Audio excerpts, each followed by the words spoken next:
Українці, українки, ворог розпочав цей день зі свідомого, абсолютно прорахованого вбивства українців в Запоріжжі. Ракетний удар по цивільній автоколоні, станом на цей час 30 загиблих, майже 100 поранених, травмованих. Російські військові знали, куди влучать їхні ракети. Це зробили нелюди. Від першого до останнього. Від того, хто дав цей наказ, і до усіх, хто цей наказ виконав. Вони відповідатимуть обов'язково перед законом і перед людьми. Саме тому ми впевнені у нашій перемозі, саме тому ми перебрали ініціативу у війні, саме тому ми зараз досягаємо відчутних результатів на полі битви. І це дуже важливо. Вітаю героїв! Бо ми залишаємось людьми і отримаємо підтримку від людей, від усіх людей світу, від кожного і від кожної, хто відчуває біль, коли дізнається про свідоме вбивство ні в чому не винних людей.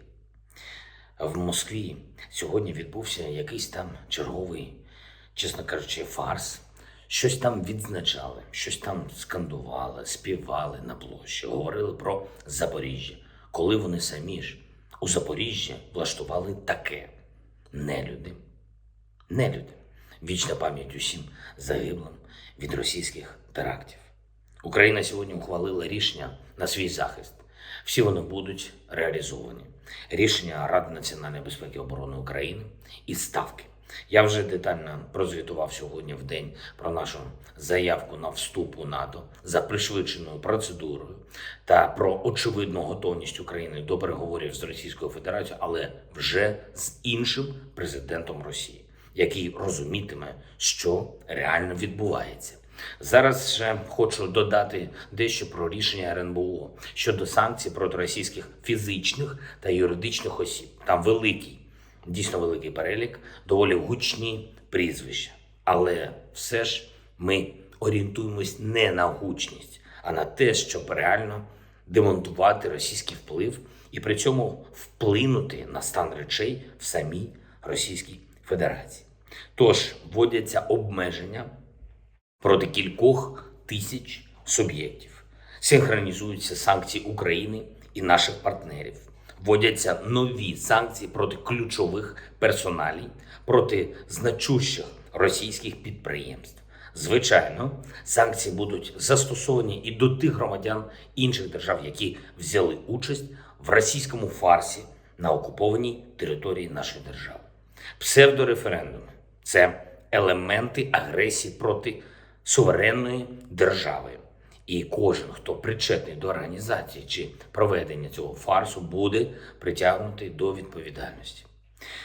Сьогодні я говорив з прем'єр-міністрами Японії та Данії. Звичайно, вони засудили чергові російські кроки до ескалації. Я дякую їм за підтримку.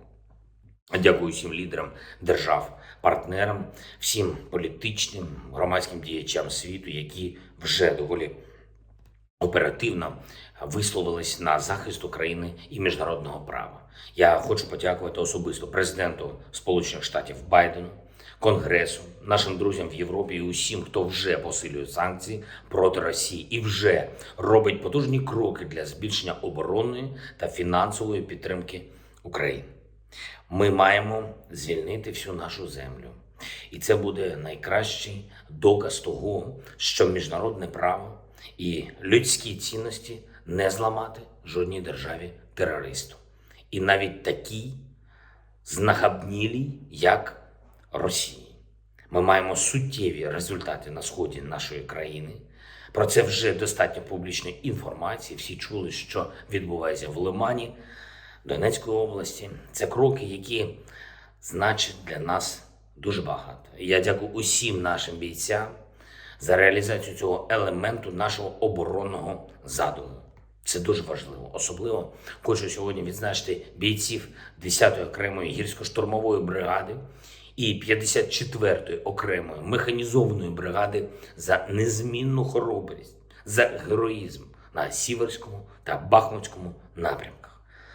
А також нашим військовослужбовцям 214-го окремого стрілецького батальйону, сил спеціальних операцій і 103-ї окремої бригади територіальної оборони за звільнення Ямполя. Дякую і підрозділам нашої розвідки ГУРМО, а також Служби безпеки України. Шлях нашої держави складний, шлях зрозумілий. Це шлях незалежності, територіальної цілісності, інтеграції з цивілізованим світом і соціального розвитку. Шлях нашого ворога також абсолютно зрозумілий.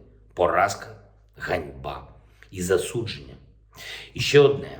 Щороку, в останній день вересня, Україна відзначає День усиновлення. І це, мені здається, важливий день. Це день особливої шани до тих, чиї серця достатньо великі, щоб дати родинне тепло дітям, які залишились без батьківського піклування. Я дякую сьогодні усім таким українцям, усім таким українкам. Я мрію, що ми прийдемо до такого результату, коли кожна дитинка України відчуватиме родинне тепло, якими б не були обставини життя.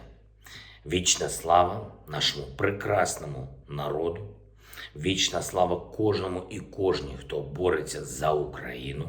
Працюємо заради одного – перемоги. Слава Україні!